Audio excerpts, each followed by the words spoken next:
Bismillahirrahmanirrahim. Assalamualaikum warahmatullahi taala wabarakatuh.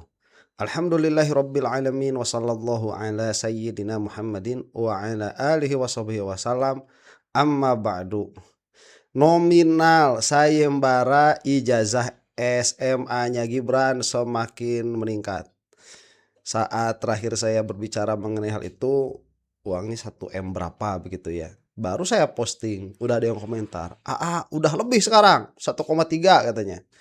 Nah sekarang ini katanya sudah 1,2 ya. 1,2.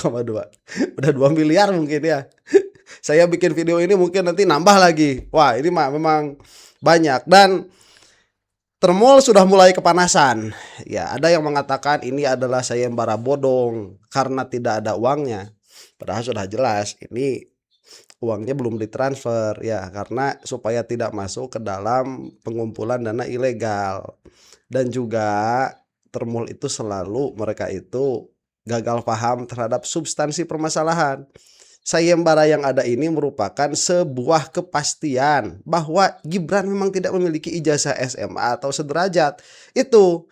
Jadi mau sampai 10 triliun coba ini kan nanti akan testing the water ya, seantusias apa masyarakat di dalam ikut andilnya itu di dalam sumbangsih sayembara ini. Sekarang sudah 2 miliar mungkin lebih, mungkin 3 miliar ya, besok lusa ini mau sampai 1 triliun misalkan. Itu hanya menunjukkan bagaimana masyarakat Indonesia itu antusias ingin apa ya, ngenyek begitu. Ngenyek itu apa? Ingin menyudutkan presiden, wakil presiden dalam hal ini ya, karena memang tidak ada ijazahnya begitu. Nah, biasa kalau Termul kelabakan salah satu yang ngomong ya si Azwan ini. Penipu yang udah nggak punya muka, nggak punya urat malu, karena memang kumpulnya bareng-bareng sama orang-orang yang nggak punya urat malu si Azwan ini. Dan lagi-lagi siapa kalau bukan media mainstream yang mengendorse mereka, yang mempromosikan mereka di halayak umum. Baik ya, kita saksikan dulu. Kalau ini kan yang ada di posisi kontraknya, kontraknya Gibran, kontraknya Jokowi itu kan orang-orang berkualitas ya. Ada Dokter Tifa, ada mantan Menteri Roy Suryo. Ini juga Denny Indrayana mantan menteri juga. Yang mana ada kasus korupsi katanya dipermasalahkan. Buat saya mah gak urusan dulu sama yang itu ya. Pokoknya mah public enemy number 1-nya sekarang itu Bani Gorong-Gorong. Nah itu dulu yang penting ya. Nanti kesananya siapa? Coba sekarang kalau misalkan berapa sih perkara yang dipermasalahkan kepada Denny Indrayana di dalam hal status korupsinya begitu. Coba saja nanti dihitung-hitung sama si Jokodok itu. Cuau. Kalaupun ada ya, tapi kan kita tidak mau berbicara ke sana dulu. Oke, kita saksikan ini bagaimana perbincangannya. Si tukang tipu Andi palsu versus Denny Indrayana. Check it out. Ya, saya ke Bang Denny dulu ya. Ya. Mbak Denny, ini kan kalau agenda sidangnya sampai saat ini pemeriksaan masih dalam tahap pemeriksaan materi dan juga perbaikan gugatan nih, Bang Denny. Ini apa sih sebenarnya dasar utama SK penyetaraan ijazah Gibran ini dinilai cacat hukum? Pemeriksaan pendahuluan selesai, tadi gugatan sudah diterima, jadi selanjutnya agendanya adalah pembacaan gugatan dan seterusnya. Kita tentu berharap Mas Gibran juga hadir untuk mengklarifikasi. Yang disoal adalah surat keterangan yang dikatakan menyetarakan pendidikan di UTS Insert Sydney itu setara dengan grade 12 dan SMK gitu. Kenapa itu disoal? Karena untuk menjadi setara ijazah luar negeri itu perlu ditunjukkan dokumen-dokumen penyetaraannya, apa yang disetarakan. Kalau S2 ya ijazah S2, kalau S3 ya seperti saya ijazah S3. Kalau dia disetarakan dengan SMK di UTS Insert, ya kita perlu lihat mana ijazahnya di UTS Insert itu. Ya kan, tidak bisa kemudian disetarakan sedemikian saja tanpa ada dokumen yang disetarakan. Kita sampai sekarang belum pernah melihat dokumen kelulusan yang setara dengan SMK itu. Apakah ijazah, apakah surat keterangan lulus, apakah sertifikat apapun itu belum pernah ditunjukkan. Jadi berbeda ini sayangnya dengan ketika Mas Gibran wali kota Solo, beliau dengan spontan begitu, dengan gagah menunjukkan ijazah S1-nya di hadapan teman-teman jurnalis dan mengatakan tidak ingin berdebat begitu. Ini dengan berbagai macam gugatan yang pernah muncul. Jadi ini gugatan di PT UN ini oleh Bu Mercy bukan gugatan yang pertama. Ada gugatan oleh Pak Subhan, ada gugatan di PN, ada permintaan keterangan dan informasi di KIP, Komisi Informasi Pusat, sudah berkali-kali. Sehingga kemudian saya di samping melakukan gerakan legal, hukum juga melakukan gerakan sosial. Per malam ini Mbak, dari tadi pagi cuma 1,2 M, malam ini sudah hampir 2 miliar ini. Jadi naik signifikan 600 juta, sekarang angkanya 1 miliar 866 juta 370.000 rupiah, hampir 2 miliar. Jadi ini memang menunjukkan masyarakat juga ingin tahu, ingin mendapatkan kejelasan mana dokumen yang menjadi dasar penyetaraan sehingga kemudian kementerian mengatakan ini setara dengan SMK. Kenapa ini penting? Tidak bisa dihindari, ini terkait dengan syarat menjadi calon wakil presiden. Karena pasal 169 huruf R Undang-Undang Pemilu dengan tegas mengatakan presiden dan wakil presiden itu syarat pencalonannya adalah pendidikannya minimal setara SMA atau sederajat. Nah, ketika kemudian tidak bisa dibuktikan ada dokumen yang menyetarakan dengan ijazah SMK sebagaimana tadi disebutkan, ya patut dipertanyakan bahwa memang yang bersangkutan dalam hal ini Mas Gibran sudah memenuhi syarat sebagai calon wakil presiden. Sehingga ini yang penting untuk dipahami bahwa kita jangan lagi bermain-main dengan syarat pencalonan setelah ada akal-akalan syarat umur melalui putusan Paman Usman untuk ponakan Gibran, putusan 90 yang merupakan skandal terbesar dalam sejarah konstitusi Republik Indonesia. Kita jangan lagi kemudian diakali dengan syarat pendidikan yang kalau tidak ada ijazah kelulusannya ya tidak bisa disetarakan, surat keterangan itu menjadi batal. Itu yang kemudian digugat melalui PT UN. Baik. Bang, sebentar ya. Ini bagus. Jadi sayembara ini kan untuk menarik minat masyarakat saja dan untuk menarik perhatian gitu. Karena memang ini nggak bakalan ada ijazah yang setara ya, kecuali kalau memang misalkan disembunyikan dan ini semuanya prank begitu ya. Prank ternyata ada. Jauh panggang daripada api. Nah, yang menjadi menarik ini kan sudah ada gugatan PT UN sebelumnya dari siapa, Pak Subhan Palal, kemudian dari Bu Mercy. Hanya saja ini kan tidak pernah sampai seheboh sayembara ini naik ke permukaan begitu. Nah, iyalah yang mengajukan gugatan bukan politisi, jadi tidak terlalu tahu bagaimana caranya bermanuver ya di dalam berpolitik itu. Baik, tadi ada satu soal lagi yang putusan MK itu kemarin ya, yang meloloskan Gibran menjadi memenuhi syarat sebagai calon wakil presiden. Itu memang untuk semua orang yang punya kepedulian terhadap bangsa Indonesia, itu bukan satu-satunya ya. Cukup satu perkara itu, dia cukup untuk melaknat Jokowi dan keluarganya sampai 7 turunan, itu cukup. Karena mereka itu pada akhirnya menganggap konstitusi itu sebagai apa? Mereka itu pada akhirnya menganggap negara Indonesia itu seperti apa? Mereka itu seolah-olah di atas angin. Indonesia itu milik mereka. Aturan bisa diganti sesuai kehendak mereka, menurut keinginan mereka, sesuai dengan keuntungan mereka, sesuai dengan kepentingan mereka. Mereka itu di sini badi gorong-gorong. Dan memang orang-orang yang rela dibayar untuk mengkhianati bangsanya sendiri banyak.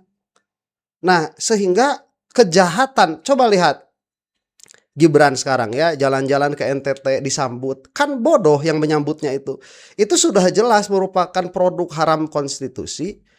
Anak paling jadah se-Indonesia itu si Gibran itu, dia masuk ke daerah-daerah konstituen masih disambut dengan sangat antusias ya, karena memang warga yang menyambutnya pun bukan ahli berpikir.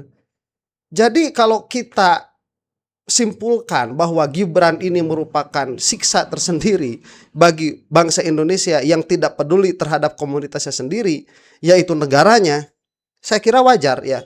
Masa anak jadah konstitusi itu datang ke datang ke kampung-kampung, kemudian datang ke daerah-daerah, disambut dengan antusias, bukan oleh siapa-siapa yang menyebutnya itu.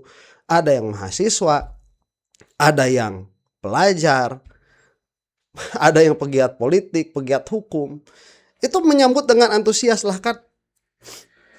Menyedihkan ya, menyedihkan. Jadi ya sudahlah, rasakan saja itu. Ini si Gibran ya. Amit. Ya kalau kita mah bisa mendoakan saja, mudah-mudahan Gibran cepat diazab oleh Allah Subhanahu wa taala. Sudah sekarang mah ta'yin saja ya. Soalnya kemarin itu kan saya suka ngobrolnya termul tuh, malah jadi bencana di mana-mana. Bukan berarti itu gara-gara doa ya, enggak juga. Cuman kan kita menjadi merasa bersalah begitu ya. Dalam keadaan kita itu mendoakan mudah-mudahan termul cepat binasa, yang kena bencana itu kebetulan juga pulau-pulau yang sangat mendukung sama Bani Gorong-Gorong, kan jadi nggak enak kita nih. Teruskan dulu lah. Mana? Berarti Anda begitu juga dengan Ti Amanda ini sendiri ingin bahwa ada bukti konkret gitu ya dari dokumen tersebut, benar-benar ada dan nyata. Dokumen penyetaraan pendidikan, Mbak, itu selalu ditunjukkan ijazahnya. Saya menyetarakan S2 saya, mohon izin, dari University of Minnesota, Amerika Serikat. Itu SK penyetaraannya harus menunjukkan ijazah S2 saya. Saya menyetarakan S3 saya, mohon izin, di University of Melbourne, Australia. Ya pada saat disetarakan oleh kementerian, saya tunjukkan ijazah S3 saya. Sekarang kita hanya melihat yang dijadikan pemenuhan syarat pendidikan SMA untuk Mas Wapres di Wali Kota Solo, ya surat keterangan ini. Demikian juga ketika menjadi calon wakil presiden, ya surat keterangan penyetaraan SMK ini kita tidak pernah ditunjukkan mana dokumen penyetaraan yang menjadi dasar penyetaraan itu. Baik, Sehingga Bang Andi, wajar kalau kita kemudian sebagai publik, sebagai rakyat meminta itu ditunjukkan sebagaimana Mas Gibran menunjukkan ijazah S1-nya. Mestinya tidak sulit karena Mas Gibran sendiri pernah melakukan untuk menunjukkan ijazah S1-nya itu. Ya, baik. Bang Andi, gimana nih menurut Anda? Benarkah Gibran ini sekolah hanya 6 bulan saja? Itu artinya setara dengan les atau bimbel gitu ya, Bang ya? Karena kan standar sekolah di SMA di Australia ini umumnya sekitar 2 tahunan ditempuhnya. Oke, Anita, saya harus menjelaskan mengenai kurikulum Singapura. Ya, Fred. Saya harus menjelaskan dulu kurikulum Singapura. Dia ngaco kok. Ya, menjelaskan kurikulum. Jadi siapa si Azwan itu? Pada akhirnya kok jadi ahli, segala ahli. Ya, semua perkara saya mau jelaskan. Ini nanti ada surat edaran Mahkamah Agung. Saya mau jelaskan. Kemarin pra peradilan, saya mau jelaskan. Yang OON siapa? Ya, medianya nih, Sindo News. OON juga ngapain bawa-bawa si Azwan? Preparatory course. Ya,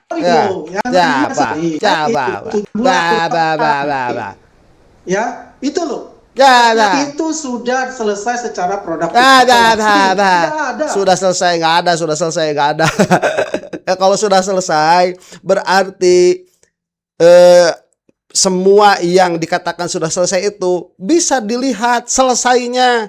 Ini sudah selesai kok, waktu dipinta. Mana coba yang sudah selesai? Itu nggak ada. Belum selesai berarti. Ya, cuman dianggap selesai. Yang berkeberatan dan sebagainya. Di pencalonan wakil presiden Gibran Raka Buming Raka, maka kita paling tidak mendapatkan 3 pelajaran. Pertama adalah putusan MK 90. Kedua, nanti ada syarat pendidikan yang dipermainkan dengan peraturan KPU, sehingga kita perlu memang hati-hati ketika menerima surat keterangan penyetaraan ini. Saya jelaskan satu-satu. Bagaimana kita sudah melihat menurut putusan Majelis Kehormatan Mahkamah Konstitusi yang diketuai Profesor Jimli, bahwa putusan Pak Man Usman untuk ponakan Gibran itu memang didesain untuk Mas Gibran. Saya menggunakan istilah menggibran. Kenapa menggibran? Syarat umur 40 tahun kemudian diubah menjadi boleh kalau pernah garis miring sedang dipilih. Jadi ya Iya. sedang ini Ya, betul-betul udah jelas menggibran. itu. Itu yang pertama. Yang kedua, syarat pendidikan ini, Mbak Anita, itu sudah diatur agar seolah-olah tidak ditabrak melalui peraturan KPU nomor 19 tahun 2023. Ini peraturan dikeluarkan seminggu sebelum putusan 90. Tidak ada yang mencermati ini. Kalau ada, ini sudah menjadi argumentasi dalam sengketa Pilpres oleh paslon yang lain. Apakah paslon Anies Muhaimin atau paslon Ganjar Mahfud. Tapi tidak ada yang mencermati ini. Karena waktu itu kita semua mengkritik putusan 90. Di dalam peraturan 19 2023 pasal 18 ayat 3 disebutkan syarat pendidikan SMA atau sederajat itu buktinya dikecualikan bagi calon wakil presiden yang sekolahnya di luar negeri. Tidak perlu dikecualikan, cukup menunjukkan S1. Bayangkan ada peraturan KPU yang sedemikian menggibran. Kenapa menggibran? Ya gibran banget itu. Jadi tidak pernah dalam peraturan KPU sebelumnya, baik di tahun pemilu 2019, 2014, ada peraturan semacam ini. Tiba-tiba menjelang pemilu 2024, karena Mas Gibran kelihatannya tidak punya ijazah SMA-nya, maka dikecualikan. Baik, Bayangkan. ya, itu sudah jelas ya. Banyak sekali, sering sekali dibahas juga tentang mengenai permasalahan itu. Memang sudah anak haram, jadah, anak juri, pokoknya segala macam lah si Gibran ya. Konstitusi itu ya. Saya tidak mengatakan anak haram bapaknya, tidak. Ini mah anak haram konstitusi. Nah, dan ini ya saat itu ya orang-orang sudah disumpal semua mulutnya.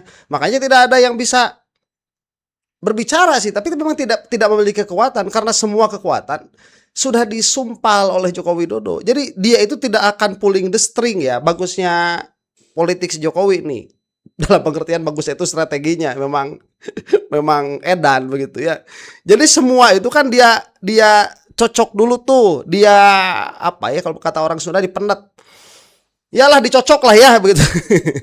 disumpal dulu semua. Dia tidak langsung memetik senar begitu. Nanti pulling the stringnya itu setelah semuanya ini dikuasai, nah baru pulling the string KPU bikin peraturan. Udah nggak bisa ngapa-ngapain. Ya, makanya terlakratlah mereka yang ikut andil di dalam permasalahan Gibran menjadi wapres, terlaknatlah selaknat-laknatnya Gibran dan keluarganya, Jokowi dan keluarganya sampai 7 turunan ke atas, 7 turunan ke bawah dengan semua yang membantunya apabila mereka tidak taubat dari permasalahan ini karena ini sangat merugikan sangat merugikan kepentingan umat, kepentingan masyarakat, kepentingan Indonesia. Demikian untuk Anda Ibu Kantermul, wallahu taala a'lam bissawab. Assalamualaikum warahmatullahi taala wabarakatuh.